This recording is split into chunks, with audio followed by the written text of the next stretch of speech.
Hola, un gran saludo. Hace poco hice un video donde explicaba por qué es tan importante saber distinguir entre Israel y la Iglesia, ya que esa es una de las mayores fuentes de confusiones doctrinales en muchas partes. Y aún algunos hermanos pueden también verse arrastrados por este tipo de cosas si no saben ver que la clave es que Israel es un pueblo terrenal, la iglesia es un pueblo celestial y bueno, otras cosas que explicábamos en ese video. Pero hoy vamos a ver algunos ejemplos prácticos. ¿Qué tipo de problemas doctrinales ocurren cuando se confunde Israel con la iglesia? En primer lugar, quisiera comenzar hablando por los diezmos. Muchas iglesias hoy en día exigen a todos sus miembros pagar el 10% de todo su ingreso y en muchas partes a personas son expuestas a vituperio, a escarnio, si no han pagado los diezmos y se les amenaza diciendo que están robando al Señor, etcétera. Pero, ¿qué eran los diezmos en el Antiguo Testamento? Bueno, primero que nada vemos aquí en números 18 y 24 que dice, a los levitas he dado por heredad los diezmos de los hijos de Israel, por lo cual les es dicho, entre los hijos de Israel no poseerán heredad. Las tribus que entraron de los hijos de Israel a poseer la tierra prometida recibieron una heredad, excepto los levitas, porque la heredad de los levitas iban a ser los diezmos de los hijos de Israel. Por lo cual, y eso es importantísimo, por lo tanto, entre los hijos de Israel, los levitas no poseerían ninguna heredad. Aquí vemos algo bien importante, que aquí se habla específicamente de un contexto judío, se habla estrictamente de Israel y los diezmos nunca son mencionados en el Nuevo Testamento en el contexto de la iglesia. Y vemos que esto tiene algo muy directamente relacionado con la historia de Israel. Los levitas no tenían heredad. Es más, la heredad era los diezmos. En otras palabras, los levitas no recibían ninguna porción, no tenían tierra propia, no tenían nada propia.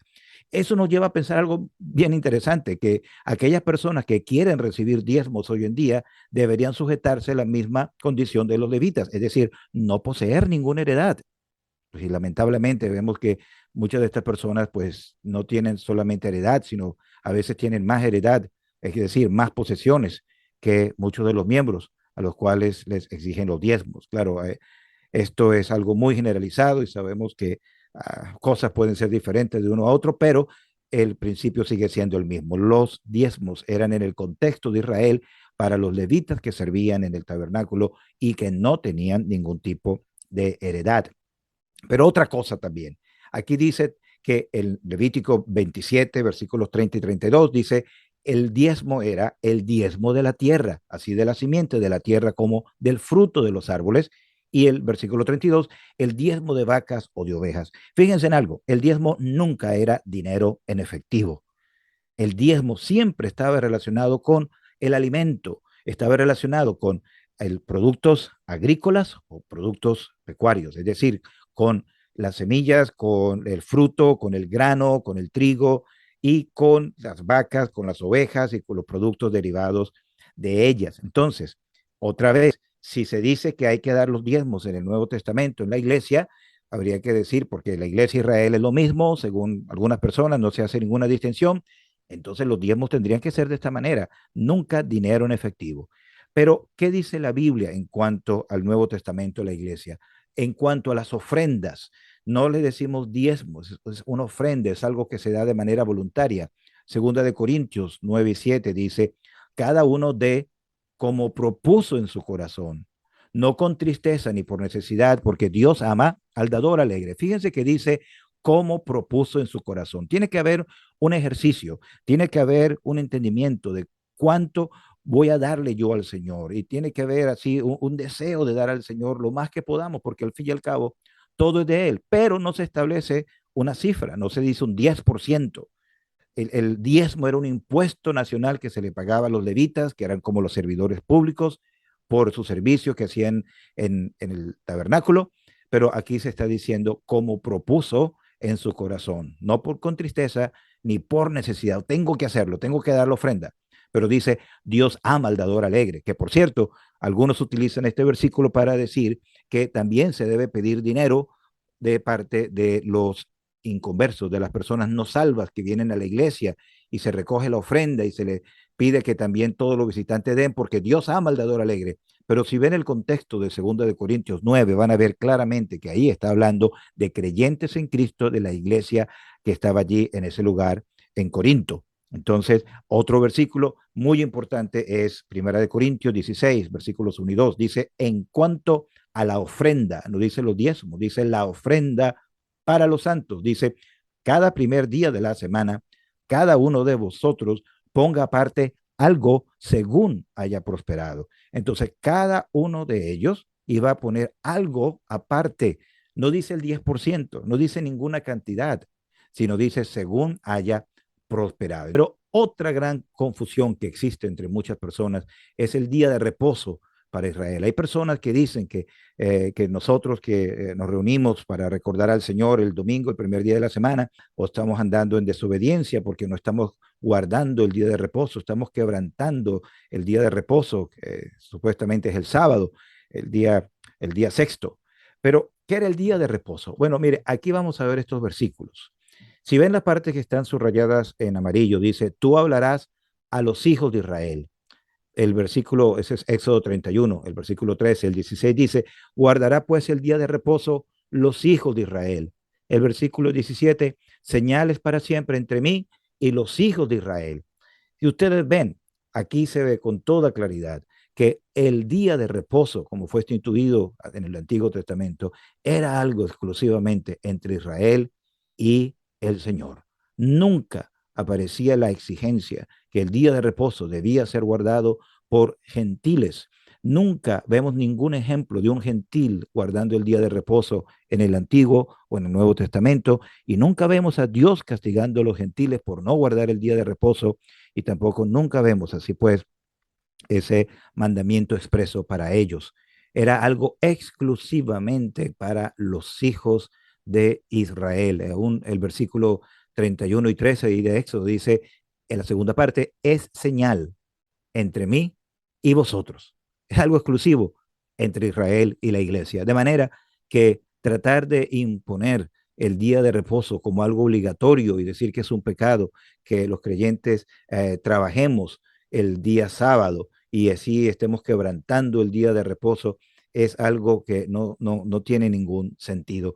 Pero bueno, esto tiene muchas otras cosas que se puede decir. Vamos a ver el día del Señor en la iglesia. El día del Señor es el primer día de la semana, el día cuando el Señor resucitó.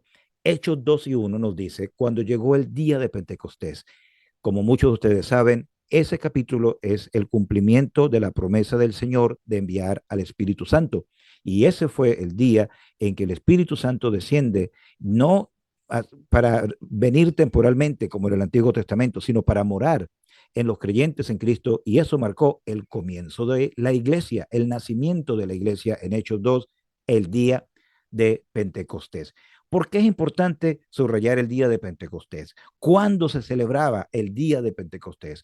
Levítico 23 dice, contaréis desde el día que sigue al día de reposo, desde el día en que ofreciste la gavilla de la ofrenda mecida, esa era la fiesta de las primicias, 7 semanas cumplidas serán, hasta el día siguiente del séptimo día de reposo contaréis 50 días, entonces ofreceréis el nuevo grano a Jehová. Es decir, el día que sigue el día de reposo es el día domingo.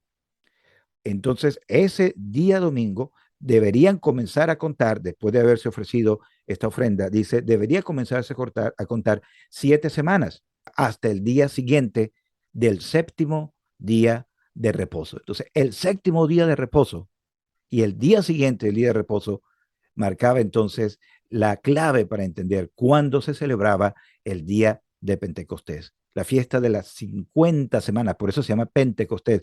Pentecostés incluía la parte de 50 y decía el día siguiente del séptimo día de reposo. ¿Cuál era ese día? Ese día era el domingo. El día de Pentecostés era el domingo, el grano nuevo. Se estaba hablando de algo nuevo que se iba a presentar.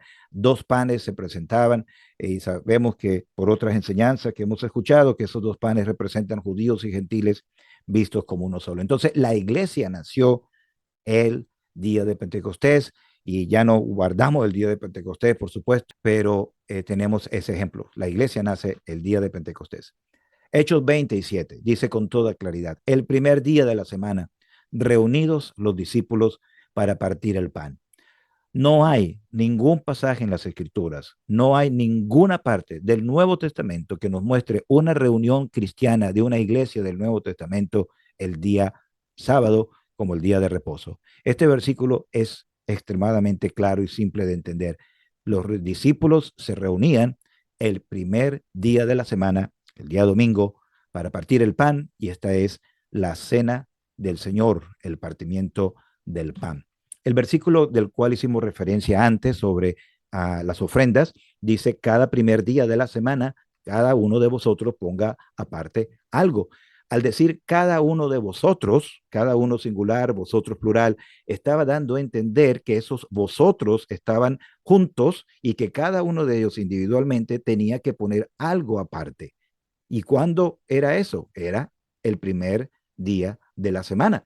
Entonces, aquí vemos, la iglesia nace el primer día de la semana. El primer día de la semana los discípulos se reunían para partir el pan y el primer día de la semana era el día. Entonces, cuando los discípulos, los creyentes en Cristo, estaban reunidos en la iglesia, cuando ellos entonces ponían algo aparte para poder así recoger la ofrenda. Entonces, el día del Señor es diferente del día de reposo en Israel. Y querer aplicar todas las reglas y leyes del día de reposo al día del Señor sería algo que también traería muchos problemas. Otra área de mucha confusión es el cuanto al uso de los instrumentos musicales. Hoy en día, la gran mayoría de las llamadas iglesias utilizan instrumentos musicales hasta el punto que muchas personas relacionan lo que es una reunión evangélica, como decimos en Venezuela, con música, con guitarra, con tambores, con todo este tipo de cosas.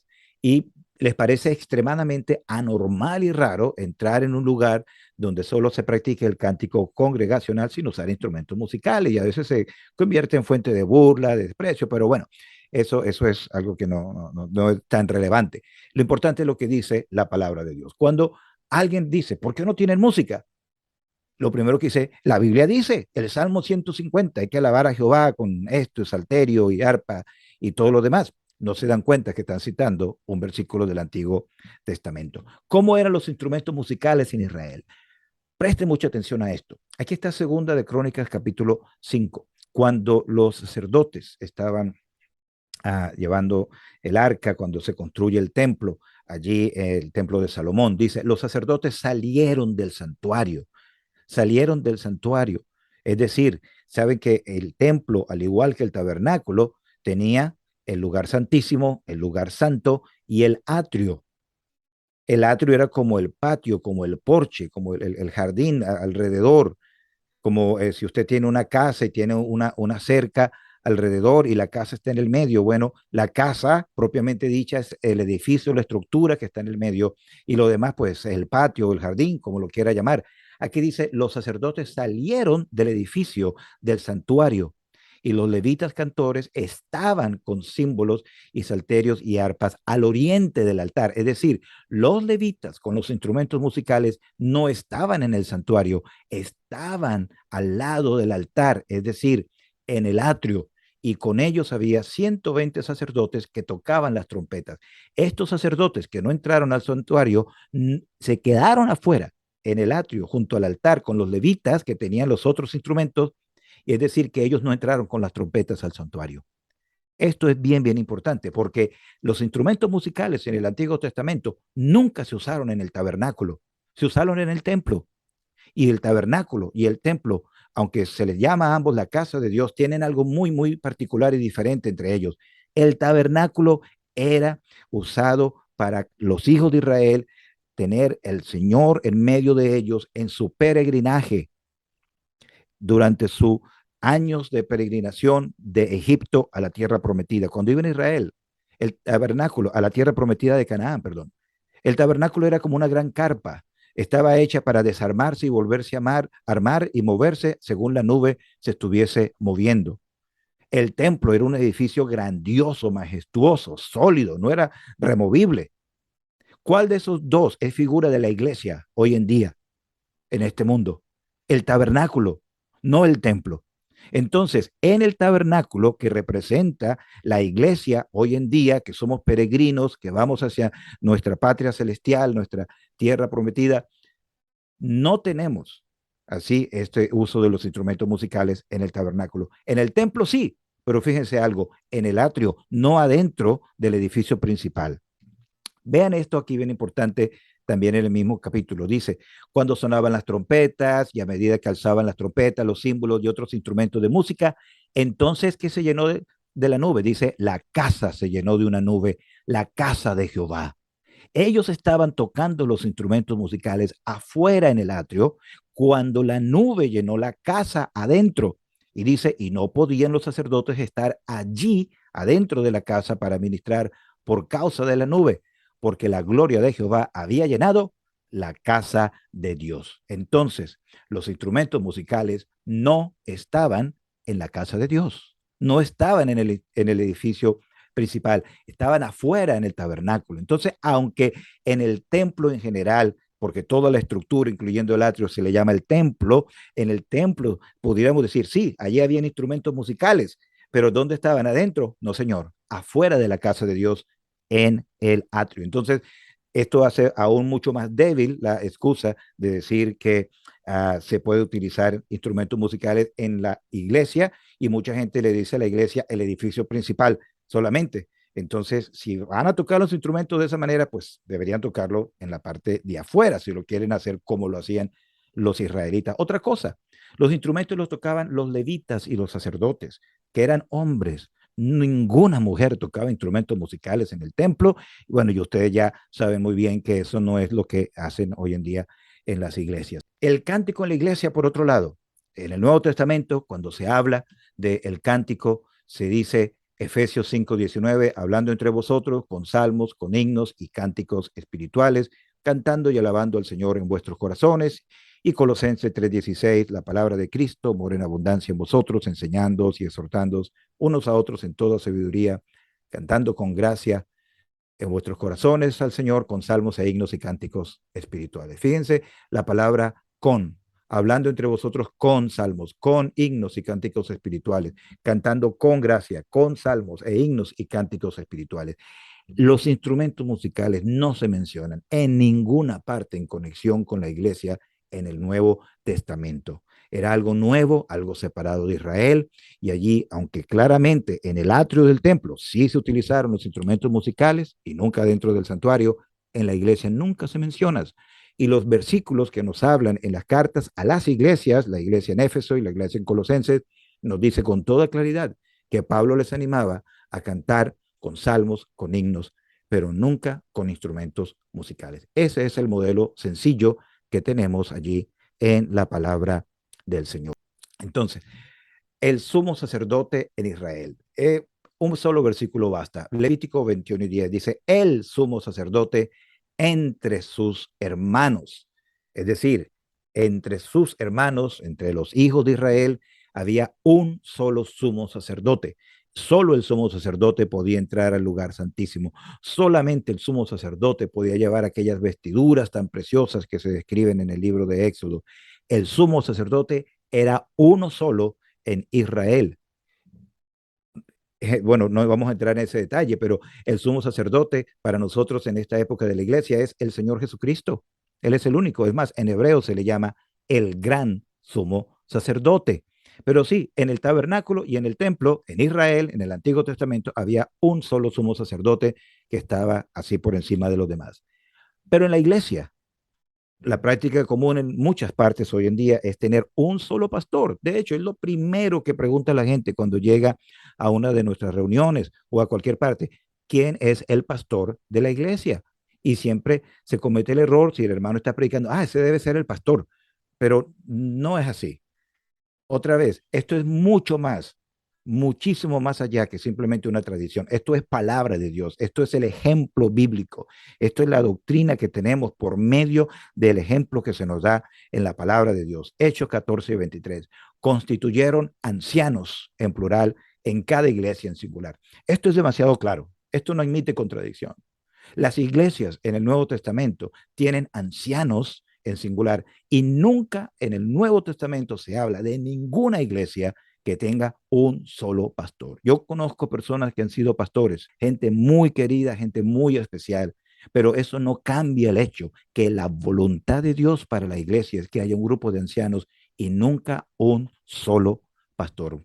Muchas personas dicen, bueno, como en el tabernáculo y en el templo había un sumo sacerdote, en la iglesia tiene que haber un pastor. Eso es confundir Israel con la iglesia. Hechos 20:17 es otro ejemplo demasiado claro también. Enviando pues desde Mileto a Éfeso, hizo llamar a los ancianos de la iglesia. Por favor, noten, es la palabra de Dios. No dice, hizo llamar al pastor de la iglesia de Éfeso. No, llamó a los ancianos. ¿Por qué no llamó al pastor de la iglesia? Porque no había un pastor, porque habían ancianos. De acuerdo a lo que dice el versículo que cité anteriormente, se constituían ancianos en cada iglesia. Entonces, estos temas los he nombrado muy superficialmente por encima, cada uno de ellos daría tema para mucha discusión, pero espero que esto ayude a ver que confundir Israel con la iglesia trae problemas muy, muy serios a la hora de ver la manera en cómo debemos congregarnos. Termino con un versículo que Pablo dirige a los Gálatas 3:1 y 2, dice: Gálatas insensatos, ¿quién os fascinó para no obedecer a la verdad? A vosotros, ante cuyos ojos Jesucristo fue ya presentado claramente entre vosotros como crucificado. Esto solo quiero saber de vosotros. ¿Recibisteis el Espíritu por las obras de la ley o por el oír con fe? De todas las cartas que escribió el apóstol Pablo, la más fuerte, pudiéramos decir, en su vocabulario, es esta carta, la carta a los Gálatas. Y si ustedes la leen, van a ver que los Gálatas estaban siendo así atraídos por los maestros judaizantes a volver al judaísmo. Bueno, ni siquiera a volver al judaísmo, porque la mayoría de ellos eran gentiles, a abrazar el judaísmo y diciéndole, mira, sí, Jesucristo es el Señor, pero hay que seguir esto y hay que seguir las prácticas de la ley y hay que guardar el día de reposo y tenemos que volver a todas estas cosas de la ley. Y Pablo les dice, Gálatas insensatos, ¿quién los fascinó? Esa palabra fascinó. ¿Quién los embrujó? ¿Quién los hechizó para no obedecer a la verdad del Nuevo Testamento? Hechos 2:42 dice que la primera iglesia, los primeros creyentes, perseveraban en la doctrina de los apóstoles, no en la ley de Moisés. Y dice, esta parte para mí es la más importante, la que subrayé de amarillo: Jesucristo fue ya presentado claramente entre vosotros como crucificado. Cristo, cuando fue crucificado, él cumplió toda la ley del Antiguo Testamento por completo. Israel, su pueblo, lo rechazó. Él va a la cruz, Él muere, Él lleva nuestros pecados. Cuando Él finalmente exclama sus últimas palabras, el velo del templo, del lugar santísimo, se rompe de arriba a abajo, mostrando que el camino a la presencia de Dios estaba abierto por la sangre de Cristo, que no hay necesidad de más altar, de sacrificios, de ceremonia de la ley, que la ley quedó puesta a un lado y que ahora tenemos la gracia de Dios. El Antiguo Testamento es hermoso, lo leemos y vemos figuras de Cristo, figuras de la iglesia, historias que nos inspira de coraje, de valor, poemas hermosos y todo esto, pero el Antiguo Testamento no tiene doctrina para la iglesia. Aquí dice, Jesucristo fue presentado ya crucificado. Hermanas y hermanos, que el Señor nos ayude para saber distinguir así las cosas claramente de la palabra de Dios. Muchas gracias.